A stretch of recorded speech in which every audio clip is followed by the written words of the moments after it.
আসসালামু আলাইকুম।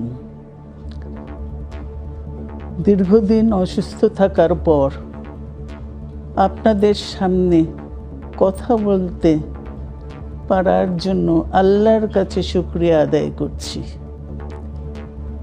আমার কারাবন্দী অবস্থায় আপনারা আমার কারামুক্তি ও রোগ মুক্তির জন্য সংগ্রাম করেছেন, দোয়া করেছেন।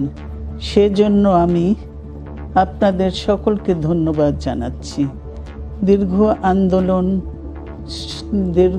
আন্দোলন সংগ্রাম ও ত্যাগের মধ্য দিয়ে আমরা ফ্যাসিবাদী অবৈধ সরকারের কাছ থেকে মুক্তি পেয়েছি।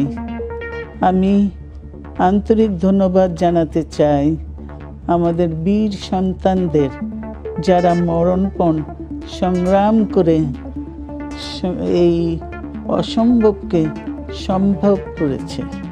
শত শত শহীদদের জানাই শ্রদ্ধা। এ বিজয় আমাদের নতুন সম্ভাবনা নিয়ে এসেছে। দীর্ঘদিনের নজিরবিহীন দুর্নীতি,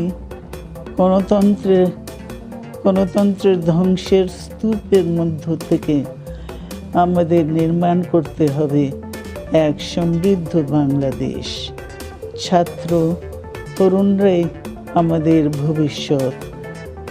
তরুণরা এই যে স্বপ্ন নিয়ে বুকের রক্ত ঢেলে দিয়েছে, সেই স্বপ্ন বাস্তবায়নে করতে মেধা, যোগ্যতা, জ্ঞান ভিত্তিক গণতান্ত্রিক বাংলাদেশ গড়ে তুলতে হবে। শোষণহীন সমৃদ্ধ বাংলাদেশ। সকল ধর্মের গোত্রের অধিকার নিশ্চিত করতে হবে। শান্তি,